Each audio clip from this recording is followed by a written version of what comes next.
different from the Eberhard's test, but based on the same basic idea. Here I have number of trees and quadrats, and I'm after this index of dispersion from quadrat data is the variance over the mean equals I. Take that number I, that index, times n minus 1, which is our sample size, right, minus 1, is evaluated as chi-square. We'll look on the table to see if anything's very large or very small to see if it deviates from what is expected by the Poisson, which would be that whole middle range. It's 95% of the middle of that distribution.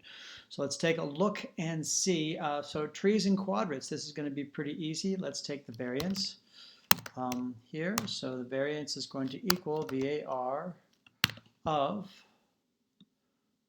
all these numbers. I'm just going to use my control click again, and then I'm going to hit a parentheses return, close return. I need a mean value here.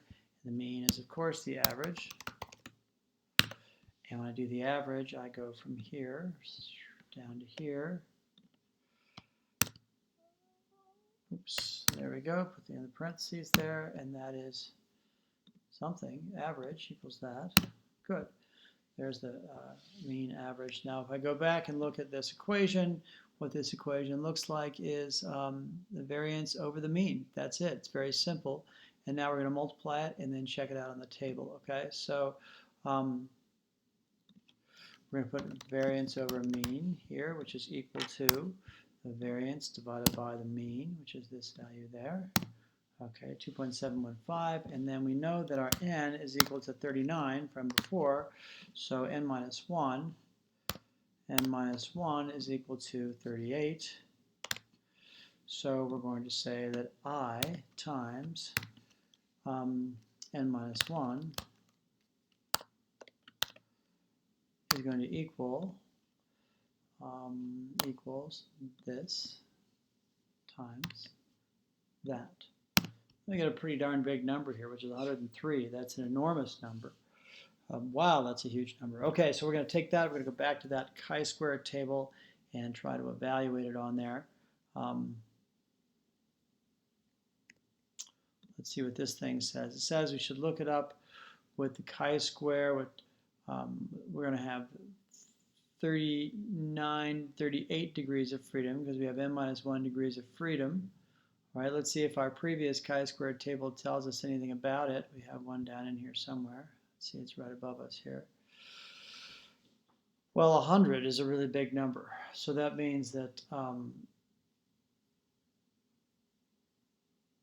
guess according to this table, this is not the right, this is the Heinz statistic table. Oh, we have another chi-square table in here, don't we? Let's see if I have it up here. Oh, where do we go? Where do we go? There it is. There's the old chi-square regular table at the bottom of the page. Chi-square distribution, so we're up at 100. This doesn't look so far off now. We can see that pretty much I ran out of table here, 29, 30. The distance between 20 and 30 is 35 to 45.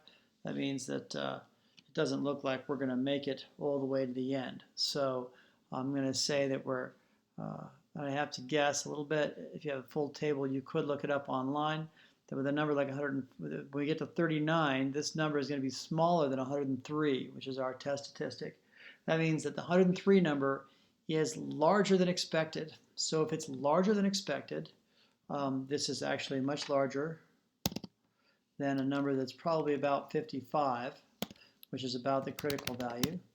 And so that means we reject the chi-square, we reject the Poisson, and support clumped. Clumped is going to have a higher variance to mean ratio. So, nice job on this one. Would be better if I could actually find that